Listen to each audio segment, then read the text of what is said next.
ಶಕ್ತಿಯಿಂದ ಸರ್ಕಾರಿ ಕ್ಷೇತ್ರ ಜಿಲ್ಲೆಯಲ್ಲಿ ಇನ್ನಷ್ಟು ಉತ್ತುಂಗ ಸ್ಥಿತಿಯಲ್ಲಿ ಬೆಳೆದು ಸಮೃದ್ಧಿ ಕಾಣುವಂತಾಗಲೆಂದು ವಿಶ್ವೇಶ್ವರ ಹೆಗಡೆ ಕಾಗೇರಿ. ಮಹಿಳಾ ಶಕ್ತಿಯಿಂದ ಸರ್ಕಾರಿ ಕ್ಷೇತ್ರ ಜಿಲ್ಲೆಯಲ್ಲಿ ಇನ್ನಷ್ಟು ಉತ್ತುಂಗ ಸ್ಥಿತಿಯಲ್ಲಿ ಬೆಳೆದು ಸಮೃದ್ಧಿ ಕಾಣುವಂತಾಗಲೆಂದು ಸಂಸದ ವಿಶ್ವೇಶ್ವರ ಹೆಗಡೆ ಕಾಗೇರಿಯವರು ಶಿರಸಿಯಲ್ಲಿ ಸ್ಕೋಡ್ವೆಸ್ ಮಹಿಳಾ ಸರ್ಕಾರಿ ಸಂಘದ ಸಾಮಾನ್ಯ ಸಭೆ ಅಂಗವಾಗಿ ಏರ್ಪಡಿಸಲಾಗಿದ್ದ ಮಹಿಳಾ ಸಮಾವೇಶ ಹಾಗೂ ಸನ್ಮಾನ ಮತ್ತು ಬಹುಮಾನ ವಿತರಣಾ ಸಮಾರಂಭವನ್ನು ಉದ್ಘಾಟಿಸಿ ಮಾತನಾಡಿದರು.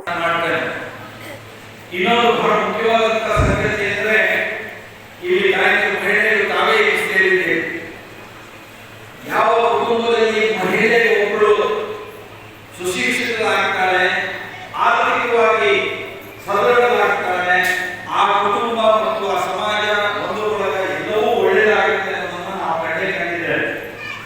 ಹಾಗಾಗಿ ನೀವು ಇವತ್ತು ಇಷ್ಟು ದೊಡ್ಡ ಸಂಖ್ಯೆಯಲ್ಲಿ ನಿಮ್ಮ ಸಂಘದ ಚಟುವಟಿಕೆಯಲ್ಲಿ ತೊಡಗಿಕೊಂಡಿದ್ದೀರಿ. ಧರ್ಮಸ್ಥಳದ ಸಂಘ ಇದೆ, ನಮ್ಮ ಅಂಗನವಾಡಿ ಸ್ತ್ರೀಶಕ್ತಿ ಸಂಘಗಳಿದೆ, ಬೇರೆ ಅನೇಕ ಸ್ವಯಂ ಸೇವಾ ಸಂಸ್ಥೆಗಳು ಈ ರೀತಿ ಮಹಿಳೆಯರ ಮಧ್ಯದಲ್ಲಿ ಬಹಳ ಒಳ್ಳೆಯ ಕೆಲಸವನ್ನು ಮಾಡ್ತಾ ಇರುವಂತದ್ದಿದೆ. ಹಾಗಾಗಿ ನೀವು ಎಷ್ಟು ಜಾಗೃತರಾಗಿದ್ದೀರಿ ಅಂದ್ರೆ ಅದರ ಪರಿಣಾಮವಾಗಿ ಇವತ್ತು ಪ್ರಧಾನಿ ನರೇಂದ್ರ ಮೋದಿಯವರು ಸಹ ಮಹಿಳೆಯರಿಗೆ 33% ಮೀಸಲಾತಿ ಕೊಡುವಂತಹ ನಿರ್ಣಯವನ್ನ ಮಾಡಿದ್ದನ್ನು ನಾವು ನೋಡ್ತೇವೆ. ಅಂದ್ರೆ ನಿಮ್ಮಲ್ಲಿ ಕೇವಲ ಅಡಿಗೆ ಮನೆ ಅಷ್ಟೇ ಸೀಮಿತವಾಗಿದೆ. ಸಮಾಜದ ಸರ್ಕಾರದ ಜೊತೆಯಲ್ಲಿ ನಾವು ಇದ್ದು ಕೆಲಸ ಮಾಡೋದಕ್ಕೂ ನಮ್ಮ ಸಮರ್ಥರಿದ್ದೀವಿ, ಅರ್ಹರಿದ್ದೀವಿ ಅನ್ನೋದನ್ನ ನೀವು ಎಲ್ಲ ಹಂತದಲ್ಲಿ ತೋರಿಸಿಕೊಂಡಿದ್ದೀರಿ. ನಾನು ನೋಡ್ತಾ ಇದ್ದೇನೆ, ಗ್ರಾಮ ಪಂಚಾಯಿತಿಗಳಲ್ಲಿ, ತಾಲೂಕು ಪಂಚಾಯಿತಿ, ಜಿಲ್ಲಾ ಪಂಚಾಯಿತಿಗಳಲ್ಲಿ ಎಂಪಿಗಳಾಗಿ ಮಹಿಳೆಯರು ಯಾವುದೇ ಪುರುಷರಿಗೆ ಕಡಿಮೆ ಇದೆ ಅಂತ ಒಳ್ಳೆಯ ಕೆಲಸ ಮಾಡ್ತಾ ಇರೋದನ್ನ ನಾನು ನೋಡಿದ್ದೇನೆ. ಇವತ್ತು ನಮ್ಮ ಶಿರಸಿ ನಗರಸಭೆಯ ಅಧ್ಯಕ್ಷರು ಇದ್ದಾರೆ, ಶರ್ಮಿಳಾ ಅವರು ಒಂದು ಮಹಿಳೆಯಾಗಿ ನಮ್ಮ ಶಿರಸಿ ಅಂತ ಊರಿನ ನಗರಸಭೆಯ ಅಧ್ಯಕ್ಷರಾಗಿ ಒಳ್ಳೆ ಕೆಲಸವನ್ನು ಮಾಡಬೇಕು ಅನ್ನುವಂತಹ ಒಂದು ಉತ್ಸಾಹದಲ್ಲಿ ತೋರಿಸಿಕೊಂಡಿದ್ದಾರೆ. ಹೀಗೆ ಎಲ್ಲ ಕಡೆಯಲ್ಲಿಯೂ ಇವತ್ತು ನಿಮ್ಮ ಸಕ್ರಿಯವಾದ ಕನ್ನಡ ಜ್ಯೋತಿ ರಥಯಾತ್ರೆ ಉದ್ಘಾಟನೆ ಕಾರ್ಯಕ್ರಮದಲ್ಲಿ ಪಾಲ್ಗೊಂಡು ಶುಭ ಹಾರೈಸಿ ಮಂಡ್ಯ ಸಾಹಿತ್ಯ ಸಮ್ಮೇಳನಕ್ಕೆ ಹೆಚ್ಚಿನ ಸಂಖ್ಯೆಯಲ್ಲಿ ಭಾಗವಹಿಸಿ ಯಶಸ್ವಿಗೊಳಿಸುವಂತೆ ಕರೆ ನೀಡಿದ ಶಾಸಕ ಭೀಮಣ್ಣ ಟಿ ನಾಯ್ಕ್.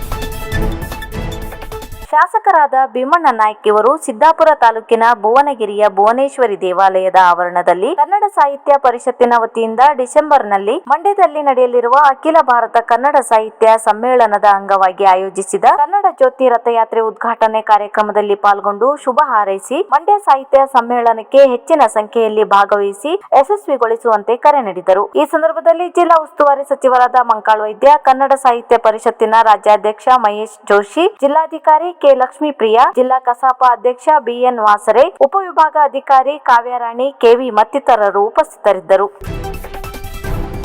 ಬಾಗಿನಘಟ್ಟ ಗ್ರಾಮದ ಪ್ರತಿಭಾವಂತ ಕೃಷಿಕರಾದ ಸುಬ್ರಹ್ಮಣ್ಯ ಗಾಂವ್ಕರ್ ಬಾಗಿನಘಟ್ಟ ಇವರಿಗೆ ಶ್ರೇಷ್ಠ ಕೃಷಿಕ ಪ್ರಶಸ್ತಿ. ಉತ್ತರ ಕನ್ನಡ ಜಿಲ್ಲೆಯ ಯಲ್ಲಾಪುರ ತಾಲೂಕಿನ ಬಾಗಿನಘಟ್ಟ ಗ್ರಾಮದ ಪ್ರತಿಭಾವಂತ ಕೃಷಿಕರಾದ ಸುಬ್ರಹ್ಮಣ್ಯ ಗಾಂವ್ಕರ್ ಬಾಗಿನಘಟ್ಟ ಇವರಿಗೆ ಧಾರವಾಡದಲ್ಲಿ ನಡೆಯುತ್ತಿರುವ ರಾಜ್ಯ ಕೃಷಿ ಮೇಳದಲ್ಲಿ ಕಾರ್ಮಿಕ ಸಚಿವ ಸಂತೋಷ್ ಲಾಡ್ ಶ್ರೇಷ್ಠ ಕೃಷಿಕ ಪ್ರಶಸ್ತಿಯನ್ನು ನೀಡಿ ಗೌರವಿಸಿದರು.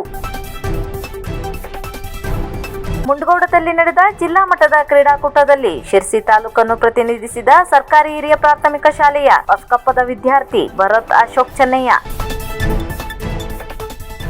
ಮುಂಡಗೋಡದಲ್ಲಿ ನಡೆದ ಜಿಲ್ಲಾ ಮಟ್ಟದ ಕ್ರೀಡಾಕೂಟದಲ್ಲಿ ಶಿರಸಿ ತಾಲೂಕನ್ನು ಪ್ರತಿನಿಧಿಸಿರುವ ಸರ್ಕಾರಿ ಹಿರಿಯ ಪ್ರಾಥಮಿಕ ಶಾಲೆ ಹೊಸಕೊಪ್ಪದ ವಿದ್ಯಾರ್ಥಿ ಭರತ್ ಅಶೋಕ್ ಚೆನ್ನಯ್ಯ ಇವನು ಗುಂಡು ಎಸೆತದಲ್ಲಿ ಪ್ರಥಮ ಸ್ಥಾನ ಹಾಗೂ ಚಕ್ರ ಎಸೆತದಲ್ಲಿ ಪ್ರಥಮ ಸ್ಥಾನ ಪಡೆದು ರಾಜ್ಯ ಮಟ್ಟಕ್ಕೆ ಆಯ್ಕೆಯಾಗಿದ್ದಾನೆ. ವಿದ್ಯಾರ್ಥಿ ಸಾಧನೆಗೆ ಶಾಸಕ ಶಿವರಾಮ್ ಹೆಬ್ಬಾರ್ ಶ್ಲಾಘನೆ ವ್ಯಕ್ತಪಡಿಸಿದ್ದಾರೆ.